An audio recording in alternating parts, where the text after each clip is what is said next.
তোমার কি কোনো এক্স আছে? এক্স তো একাধিক আছে, অনেকগুলা।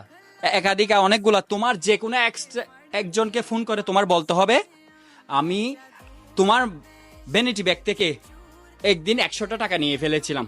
আচ্ছা, বলতে পারবা? পারবো, তবে আমার মনে হয় জুতা নিয়ে দিবে আমারে। ঠিক আছে, তাইলে ফোন করো। ফোনটা অবশ্যই লাউডে রাখবা। লাউডে রাখতে হবে? হ্যাঁ, লাউডে রাখতে হবে।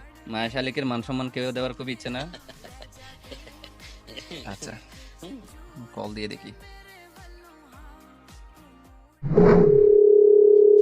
আল্লাহ জানে কপালে কি আছে।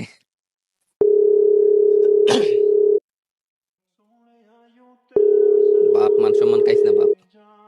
হ্যালো, হ্যালো, আসসালামু আলাইকুম। কে?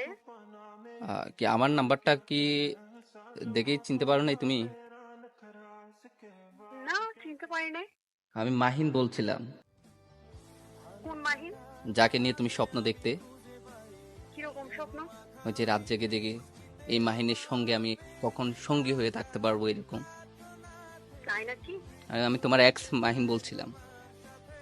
এক্স এক্স তো আমার অনেকজন আছে, এখন কোন এক্স আমার তো মনে পড়তেছে না। যদি সঠিক করে একটু আরো চিনাই দিতে।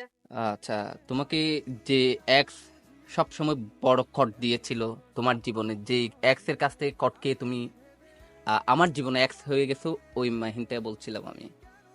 ও আচ্ছা, মাহিন। হ্যাঁ। তাই নাকি? আচ্ছা, হ্যাঁ, আমি ওই মাহিনী।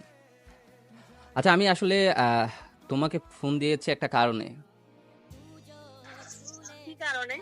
আহ, কি আবার কি বিয়ের পরে আবার কি প্রেম টেম করার ইচ্ছা আছে নাকি? আরে না, এরকম আমার ঠাড়া পড়ে নাই। আমি আসলে খুব ইয়া হয়ে গেছি, কি বলে যে ফরেজগার ব্যক্তি হয়ে গেছি। দেন আমি যার যার কাছ থেকে টাকা পয়সা নিয়েছিলাম ওগুলো আসলে ব্যাক দিয়ে দিচ্ছি, কারণ এখন আমার অনেক টাকা পয়সা, বুঝছেন। তো আমি চাচ্ছিলাম একটা সময়, হ্যাঁ, তুমি যখন কলেজে গেছিলা না, হ্যাঁ হ্যাঁ কলেজে যাওয়ার সময় তুমি ফুচকা খাচ্ছিলে মেবি, আমার যতটুকু হ্যাঁ। মনে পড়তেছে। ওই সময় আমার আসলে ওয়ালেটে কোনো টাকা ছিল না। আমি তোমার কারণ তো ফুচকার বিল সব সময় তো আমি দিতাম। হ্যাঁ, আমি একটু ফকির ছিলাম আর কি ওই সময়। এখন তার ফকির না, তা আসলে ওই সময় আমি তোমার পার্স থেকে 100টা টাকা চুরি করেছিলাম তোমাকে না জানি। আল্লাহ, তাই নাকি? আমি চাচ্ছিলাম, আমি যেহেতু এখন খুব আমার মধ্যে সততা কাজ করছে, আমি চাচ্ছিলাম যে তোমার টাকাটা তোমাকে দিয়ে দেওয়ার জন্য। আচ্ছা ঠিক আছে, আমি আমার বিকাশ নাম্বার দিচ্ছি। 100 টাকা না, 100 টাকা এখন কত বছর আগে নিয়েছে, এখন সুদে আসলে 100 টাকা অনেক বেশি হয়ে গেছে। তুমি আমাকে 1 লাখ টাকা দিও। তোমাকে আমি কত কিছু খাওয়াইছি, কত টি শার্ট নিয়ে দিছি, মোবাইল নিয়ে দিছি, অনেক কিছু দিছি। তোমার পিছনে না অনেক খরচ করছি, তুমি সবকিছু দিয়ে দিও। আমি তো তুমি বড় লোক হয়ে গেছো। দূর বেড়ি, তোরা আমি এক্স এমনি বানাই নাই, তোরা আমি এক্স বানাইছি কারণ তুই হচ্ছে নারী লোভী শয়তান, তুই হচ্ছে টাকার লোভী, তুই প্রচুর লোভী ছিলি। তোর 100 টাকা না